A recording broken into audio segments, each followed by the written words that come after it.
പ്രമേഹ രോഗികൾ അമിതമായ അളവിൽ ഈന്തപ്പഴം കഴിക്കരുതെന്ന് ആരോഗ്യ വിദഗ്ധർ ഓർമ്മിപ്പിച്ചു. എല്ലാ ഈന്തപ്പഴങ്ങളിലും വലിയ അളവിൽ ഗ്ലൂക്കോസ് അടങ്ങിയിട്ടുണ്ട്. ഡോക്ടർമാർ നിശ്ചയിക്കുന്ന അളവിൽ മാത്രം ഈന്തപ്പഴം കഴിക്കാൻ ശ്രമിക്കണമെന്നും ആരോഗ്യ വിദഗ്ധർ പറയുന്നു. ലോകത്തിലെ ഏറ്റവും ആരോഗ്യകരമായ പഴങ്ങളിലൊന്നാണ് ഈന്തപ്പഴം. നിരവധി ഔഷധ ഗുണങ്ങളുള്ള ഈന്തപ്പഴം പലവിധ രോഗങ്ങളെയും പ്രതിരോധിക്കുമെന്നാണ് പഠനങ്ങൾ വ്യക്തമാക്കുന്നത്. എന്നാൽ പ്രമേഹ രോഗികൾ ഈന്തപ്പഴം കഴിക്കുമ്പോൾ മിതത്വം പാലിക്കണമെന്ന് സൗദിയിലെ പ്രൊഫസറും അർബുദ ഗവേഷണ ശാസ്ത്രജ്ഞനുമായ ഡോക്ടർ ഫഹദ് അൽ ഖുദൈരി പറഞ്ഞു. ഇക്കാര്യം ഗൾഫ് ആരോഗ്യ കൗൺസിലും നേരത്തെ സ്ഥിരീകരിച്ചിരുന്നു. ചിലയിനം ഈന്തപ്പഴങ്ങൾ പ്രമേഹ രോഗികൾക്ക് കഴിക്കാമെന്ന് പ്രചരിക്കപ്പെടുന്നുണ്ട്. എന്നാൽ എല്ലാ ഈന്തപ്പഴങ്ങളിലും വലിയ അളവിൽ ഗ്ലൂക്കോസ് അടങ്ങിയിട്ടുണ്ടെന്ന് അദ്ദേഹം വ്യക്തമാക്കി.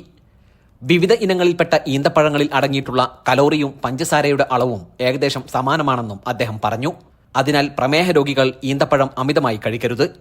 ഒരു സ്പെഷ്യലിസ്റ്റ് ഡോക്ടറുടെ നിർദ്ദേശപ്രകാരം ഓരോരുത്തർക്കും കഴിക്കാവുന്ന അളവ് നിർണ്ണയിക്കണമെന്നും അദ്ദേഹം ആവശ്യപ്പെട്ടു.